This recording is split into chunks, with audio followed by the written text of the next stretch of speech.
चलिए, स्वागत है आप सभी का एक बार फिर से एबीसी एजुकेशन एकेडमी के इस ऑनलाइन डिजिटल प्लेटफॉर्म पर।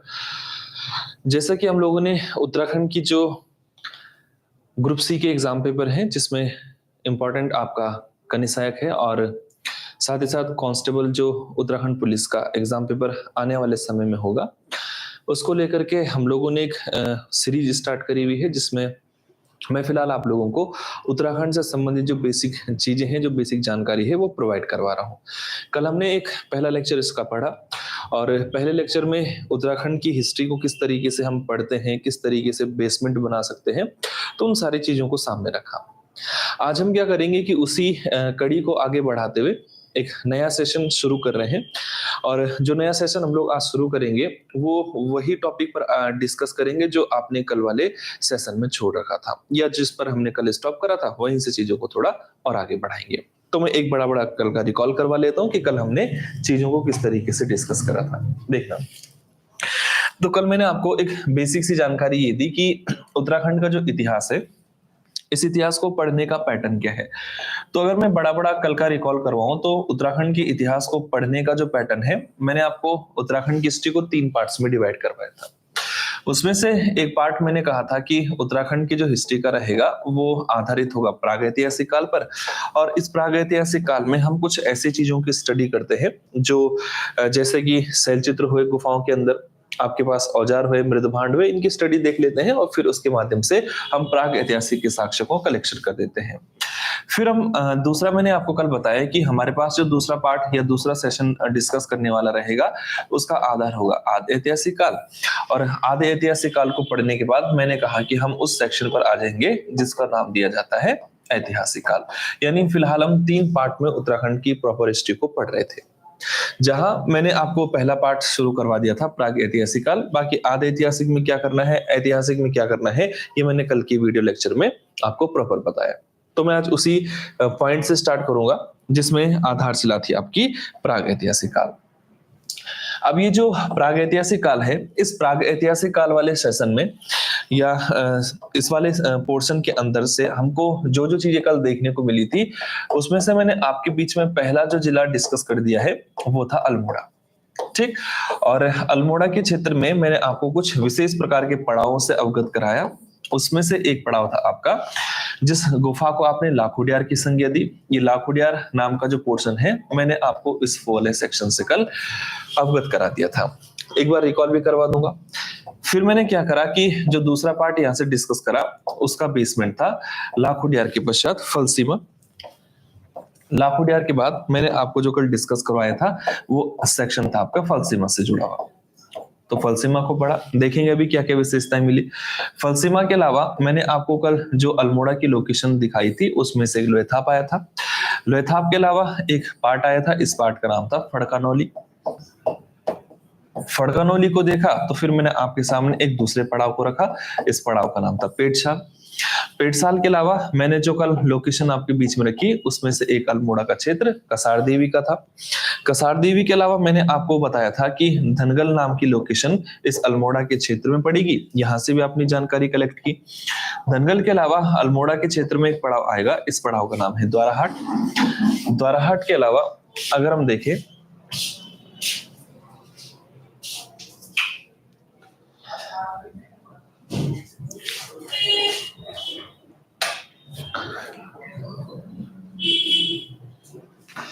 द्वाराहाट के अलावा अगर हम देखें तो इस अल्मोड़ा के क्षेत्र में जो और इम्पोर्टेंट सेक्शन या इम्पोर्टेंट जगहें आती हैं, उनमें से एक आती आपकी मल्ला पैनाली। मैंने आपको कल वाले लेक्चर में इसको दिखा दिया था। मल्ला पैनाली के अलावा अगर हम देखें तो अल्मोड़ा के इस भूभाग पर हमको अलग अलग क्षेत्र देखने को मिल जाते हैं, जिसमें से एग्जाम पेपर में आपको इस तरीके से लोकेशन मिलेंगी।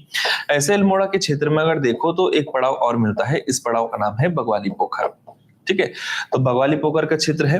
बगवाली पोखर के अलावा इसी अल्मोड़ा के क्षेत्र में एक पड़ाव और मिलता है, इस पड़ाव का नाम है मेहर ओडियार। तो ये कुछ खास लोकेशंस थी जिस लोकेशन को लेकर के हमने कल के लेक्चर में डिस्कस किया। एक बड़ा रिकॉल अगर मैं लाखोडियार को लेकर के कहूं तो मैंने कल बताया कि लाखोडियार नाम का क्षेत्र जो है ये सुयाल नदी के किनारे है, और इस क्षेत्र से आपको जो साक्ष्य देखने को मिले, उन साक्ष्यों की खोज 1968 में की गई थी। कल का लेक्चर याद हो तो 1968 में आपके इस लोकेशन को लेकर के इस प्रकार की लोकेशन से साक्ष्य एमपी जोशी के माध्यम से खोजे गए थे, जहां पशुओं के चित्र थे, मानवों के चित्र थे। जब हम फलसीमा के क्षेत्र में गए तो मैंने आपको कल बताया कि फलसीमा के क्षेत्र से हमें योग करते हुए जो मनुष्य है उसके संबंध में चित्रों का कलेक्शन मिला। लोहथाप के क्षेत्र से मानवों को दिखाया गया है हथियारों के साथ, और वो साथ ही साथ वहां पर नृत्य करते हुए इंसानों, और साथ ही साथ बगल में आपको जानवरों के चित्र मिल जाते हैं। फड़कानौली और पेटशाल में मैंने आपदर मटपाल ने जब ये खोजें करी थी फड़कानौली या पेटशाल की, तो मैंने आपको कल बताया कि फड़कानौली की खोज हुई थी 1985 में, और पेटशाल की जो खोज की गई थी साक्ष्यों को लेकर के वो 1989 की रही। फिर मैंने आपके बीच में कसार देवी के क्षेत्र को रखा। कसार देवी के क्षेत्र से मैंने आपको बताया कि जो 14 नर्तक हैं, इन 14 नर्तकों के जो चित्र हैं, उन चित्रों के जो साक्ष्य हैं वो साक्ष्य तक पहुंचे हैं। ऐसे इस अल्मोड़ा के क्षेत्र में धनगल नाम की लोकेशन है, द्वाराहाट का पड़ाव मैंने बताया, रिवेट कॉर्ने का जिक्र कल हुआ था, मल्ला पेनाली इस बार के पीसेस में पूछा हुआ है, बाली पोखर, मेहरू उडियार, आप एक्स्ट्रा के रूप में इन पॉइंट्स को भी याद रख सकते हो। आज थोड़ा सा चीजों को इससे आगे बढ़ाते हैं। अब अगर मैं अल्मोड़ा के अलावा कुछ विशेष लोकेशनों की बात करूं तो उत्तराखंड के सीमांत क्षेत्र में एक जिला स्थापित है, इस जिले का नाम है पिथौरागढ़। क्लियर?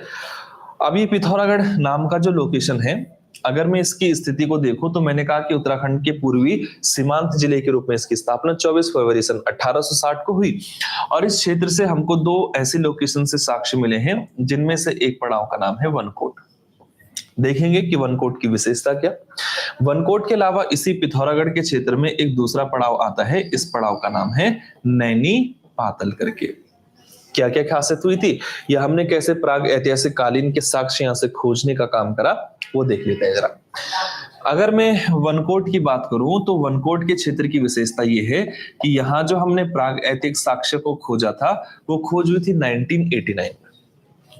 और जहां तक बात नैनी पातल की है तो नैनी पातल के क्षेत्र से हमने जो प्राग ऐतिहासिक साक्ष्यों को खोजा वो समय काल था 1999 का, यानी 1999 में साक्ष्य नैनी पातल के क्षेत्र से मिले, और 1989 के जो साक्ष्य है वो हम लोगों को वनकोट के क्षेत्र से प्राप्त हुए। दोनों पड़ाव अगर हम देखें तो दोनों के दोनों पड़ावों की स्थिति कहां पर है? पिथौरागढ़ में। लेकिन मिला क्या, वो बात कर लेते हैं। अगर मैं वनकोट के क्षेत्र की बात करूं तो वनकोट के क्षेत्र से हमको तांबे से बनी हुई मानवों की आकृतियां मिली। तांबा धातु है और उस धातु से मानवों की जो मूर्ति है वो मूर्ति आपको बनी हुई मिली है, और इनकी जो संख्या है वो आपके सामने 8 बताई गई। तो 8 मानव ताम्र आकृतियां हमें इस वनकोट के क्षेत्र से मिली। बिल्कुल कुछ ऐसी ही खोज आपके 1999 में आपके नैनी पातल के क्षेत्र से हुई, और ऐसा माना जाता है कि नैनी पातल के इस क्षेत्र से हमको मानवों की जो ताम्र आकृतियां हैं वो ताम्र आकृतियां प्राप्त हुई। लेकिन यहां से जो संख्या हम लोगों को मानवों की बनी हुई तांबे से आकृतियां हैं वो टोटल आपको 5 संख्या के रूप में याद रखनी है, यानी वनकोट से 8 मानव ताम्र आकृतियां मिल रही हैं, और आपके नैनी पातल से कितनी मिलेगी? वहां से हमको 5 मिली है। उत्तराखंड के कुछ इसी तरीके के जो पड़ाव हैं, उन पड़ावों में से एक इंपॉर्टेंट जिला आज हम लोग डिस्कस करेंगे। ये जिला होगा चमोली, और चमोली के क्षेत्र से क्या क्या साक्ष्य प्राग ऐतिहासिक कालीन के रूप में मिले हैं उन चीजों को थोड़ा सा समझते हैं। आप लोग चैनल को भी शेयर करते रहना, ठीक। तो मैंने कहा कि जो और विशेष प्रकार के पड़ाव हैं उन पड़ावों में से एक पड़ाव आपका चमोली है, और चमोली जो जिला है, इस जिले से जो जो साक्ष्य आपको प्राग ऐतिहासिक काल के मिले हैं उनमें 2-3 इंपॉर्टेंट पड़ाव आते हैं। जैसे अगर चमोली के क्षेत्र का आप भ्रमण करो तो चमोली के क्षेत्र में आपको एक उडियार मिलती है, इस उडियार का नाम है गोरखिया उडियार। अब इस गुफा का नाम हमने गोरखिया उडियार क्यों रखा उस पर भी चर्चा करेंगे। गोरखिया उडियार के अलावा इसी चमोली नाम के जिले से हमको दूसरा जो पड़ाव इंपॉर्टेंट रूप से मिलता है, इस पड़ाव का नाम है मलारी।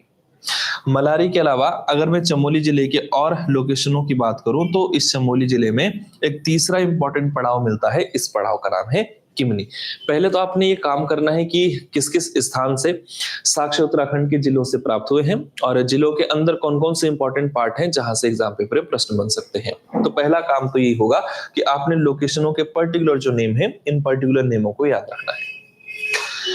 अब जहां तक बात है कि गोरखिया उडियार है, मलारी है, ये आपका किमनी का क्षेत्र है, यहां से साक्ष्य किस किस तरीके से प्राप्त हुए हैं, तो पहले मैं बेस में रख लेता हूं गोरखिया उडियार को।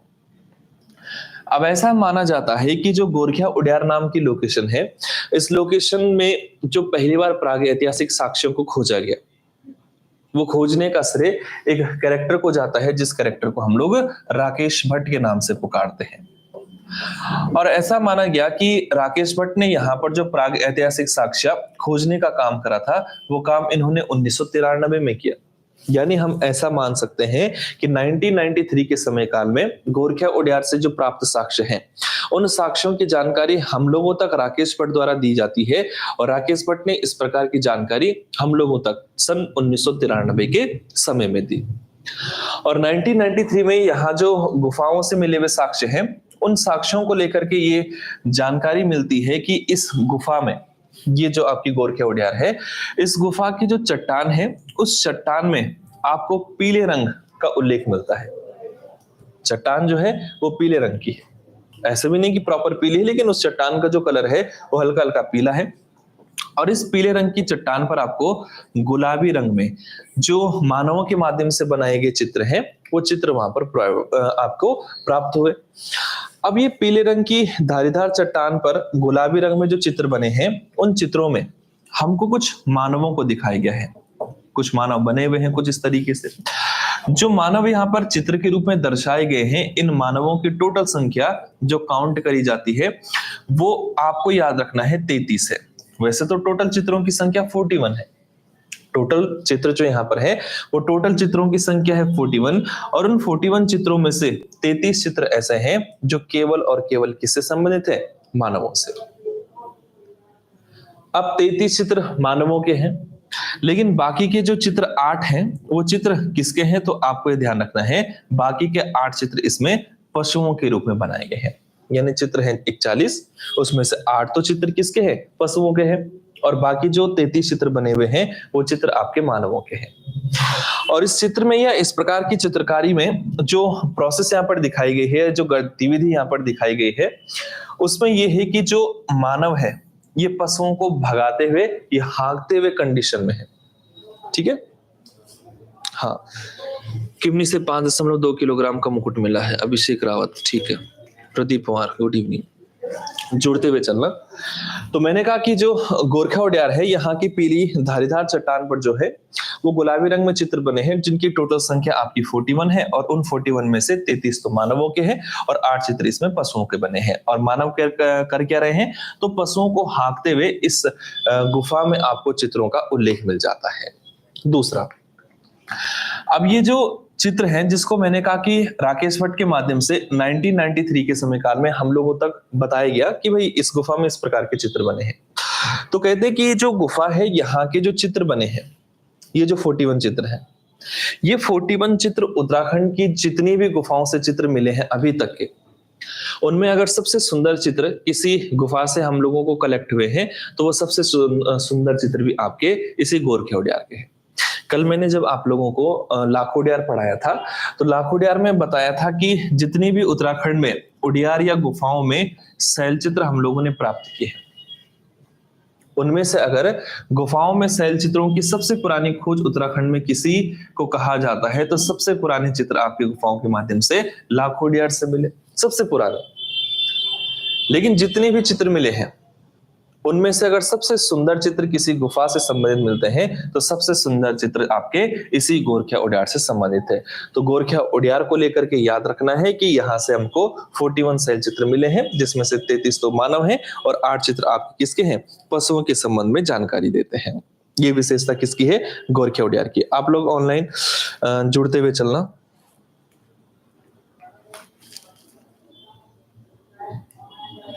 ठीक है,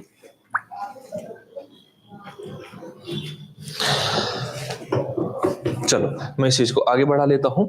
तो इतनी बेसिक सी जो जानकारी है वो आपके गोरखिया उड्यार से जुड़ी है। अच्छा, इसका नाम गोरखिया उड्यार क्यों पड़ा?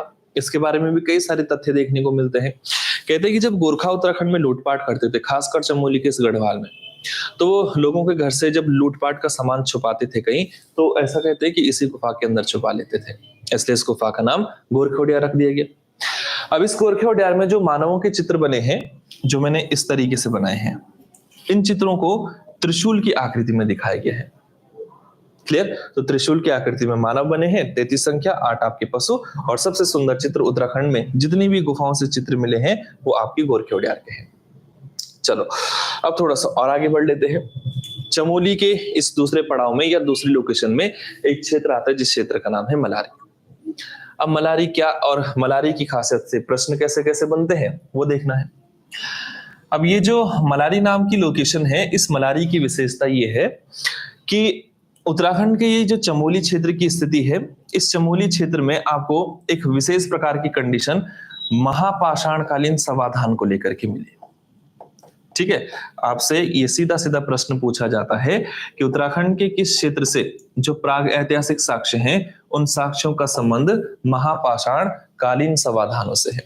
तो पहला बेसिक पॉइंट तो आपको ये याद रखना है कि मलारी महापाषाण कालीन समाधानों की स्थिति को दर्शाता है। अब महापाषाण कालीन समाधानों का मतलब क्या है? तो महापाषाण कालीन समाधानों को आप इस तरीके से भी याद रख सकते हो कि जब 1956 का समय चल रहा था तो 1956 के समय काल में एक व्यक्ति, जिस व्यक्ति को उत्तराखंड के क्षेत्र में हम लोग शिव प्रसाद डबराल के नाम से पुकारते हैं, कहते हैं वो यहाँ पहुंचे। और जब शिव प्रसाद डबराल यहाँ पहुंचे तो शिव प्रसाद डबराल ने क्या करा कि इस क्षेत्र में जो प्राग ऐतिहासिक साक्ष्य है महापाषाण कालीन, जिनको मैं समाधानों की संज्ञा दे रहा हूं, कहते हैं कि शिव प्रसाद डबराल जी ने इस प्रकार के क्षेत्र में जाकर के ये सूचना हम तक पहुंचाई। अब यहां से जो सूचना है समाधानों को लेकर के, वो कहते हैं कि जब हेमवती नंदन बहुगुणा गढ़वाल यूनिवर्सिटी की पुरातत्व विभाग टीम तक पहुंची, तो हेमवती नंदन बहुगुणा गढ़वाल यूनिवर्सिटी की पुरातत्व विभाग ने इस क्षेत्र में आकर के अपना जो पहला सर्वे किया था, वो पहला सर्वे हुआ सन 1982 से 1983 के बीच में। पुरातत्व विभाग की टीम यहाँ पहुंची, लेकिन जब यहाँ टीम पहुंची तो उस समय कुछ खास चीजें हाथ नहीं लगी, बस वही है कि आपको प्रागैतिहासिक कालीन के कुछ साक्ष्य मिले।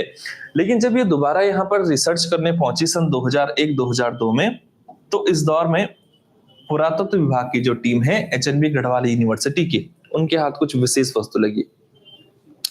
अब ये क्या करते हैं कि जब ये महापाषाण कालीन समाधान को देखते हैं दूसरे सर्वे के दौरान, तो इनको दिखने को मिलता है कि ये देखते हैं कि एक सब के ऊपर जो है कुछ विशेष प्रकार की धातु चमक रही है। पहला सर्वे इन्होंने इस क्षेत्र का कब करा? 1982-83 में। लेकिन मैंने कहा कि जब ये दूसरी बार सर्वे करने पहुंचे तो सर्वे करने का समय था 2001-2002। ये गए और इनको सबों के ऊपर जो है एक विशेष धातु चमकती हुई दिखी। ये धातु जो चमकदार थी ये था सोना,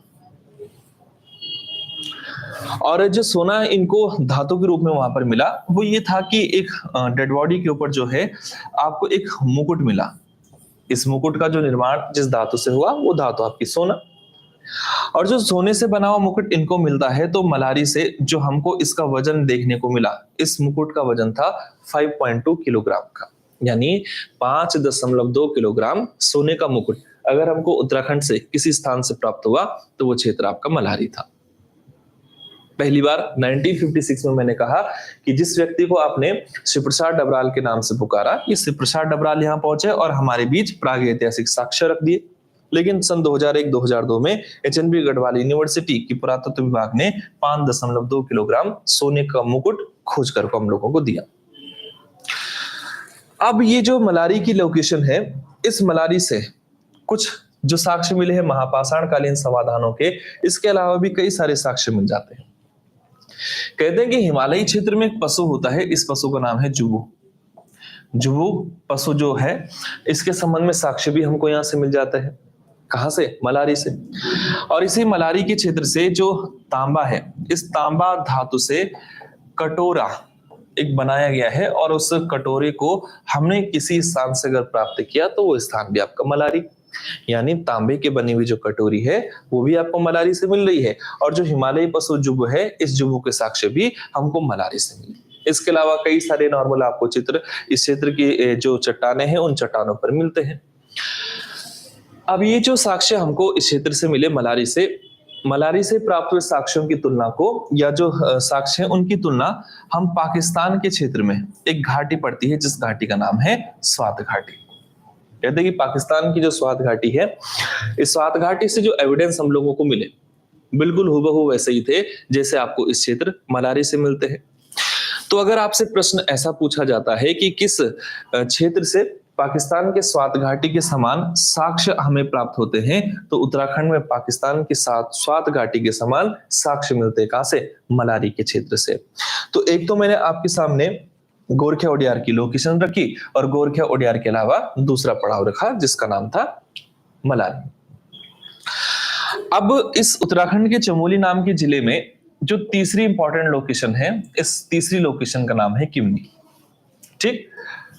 और अगर मैं किमनी की बात करूं तो किमनी की विशेषता ये है कि किमनी नाम की जो लोकेशन है, यहां से हमको उस क्षेत्र की जो चट्टानें हैं, जो गुफाएं हैं यहाँ पर, उन गुफाओं के भीतर से मानवों के बनाए हुए चित्रकारी देखने को मिली। मानव बने हुए उन चित्रों में, मानवों के साथ साथ पशुओं के चित्र बने हैं।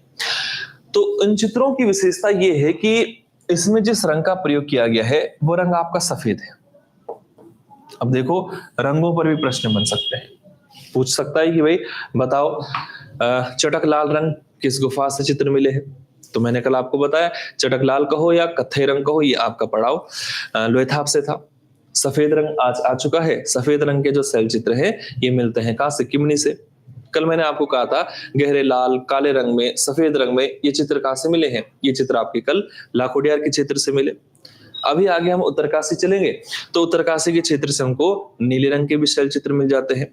तो रंगों के ऊपर जो प्रश्न है वो भी पुटअप किए जा सकते हैं, जिसमें मैंने सफेद रंग के जो शैल चित्र है वो शैल चित्र आपको किमनी गांव से बता दिए। मलारी से महापाषाण कालीन समाधानों की जानकारी दे दी। और उत्तराखंड में जितनी भी गुफाएं हैं उन गुफाओं में सबसे सुंदर अगर चित्र किसी गुफा के हैं तो वो आपकी गोरखिया ओडियार है। ये तीन इंपॉर्टेंट पड़ाव हैं जिनका संबंध कहां से है? चमोली जिले से। टॉपिक को थोड़ा सा और आगे ले जा लेते हैं और चमोली के अलावा हमको जिस इस पड़ाव का स्टडी करना है उनमें से एक पड़ाव आता है उत्तरकाशी का। ठीक। उत्तरकाशी जिले में चलेंगे और उत्तरकाशी से कौन कौन से साक्ष्य मिलते हैं उसको देखते हैं।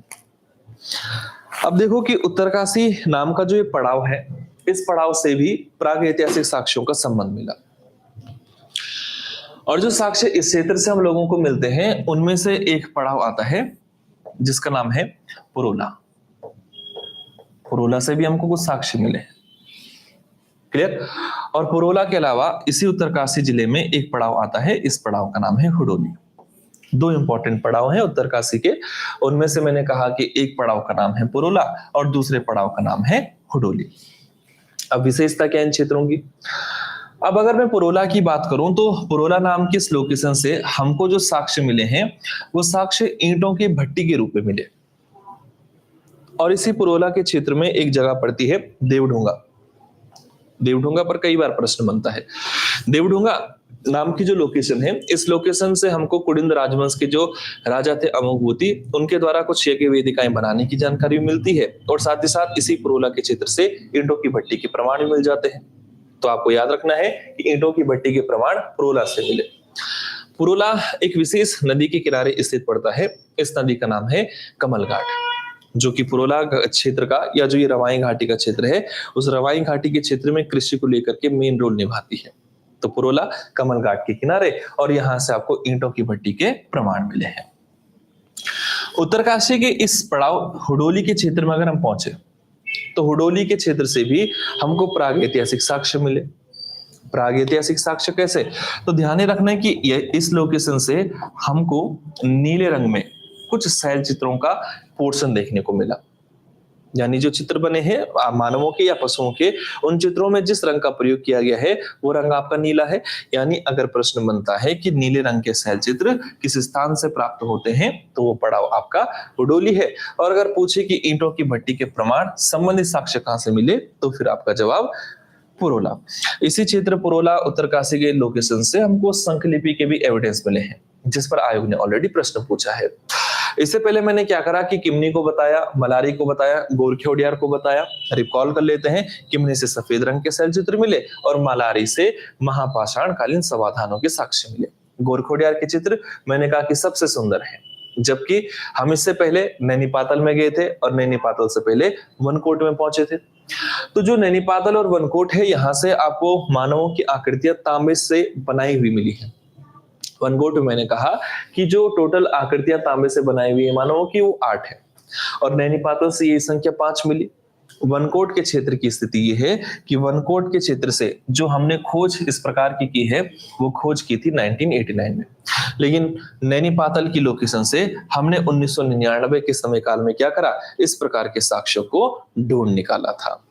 तो मैंने क्या करा कि आज इसी प्राग ऐतिहासिक काल के टॉपिक को लेकर के 3 जिलों को सामने रखा। उनमें से एक वनकोट पिथौरागढ़ का क्षेत्र है। पिथौरागढ़ के अलावा मैंने आपके सामने ये चमोली का क्षेत्र रखा, और चमोली के अलावा मैंने आपके बीच में उत्तरकाशी की विशेषताएं रखी। तो मैं फिलहाल आज के जो सेशन है, इस सेशन को इन्हीं 3 जिलों पर रोकूंगा, और कल फिर से इसी टाइम पर मैं आपके बीच में ऑनलाइन क्लास के रूप में उपलब्ध रहूंगा। आज फिलहाल इतना ही।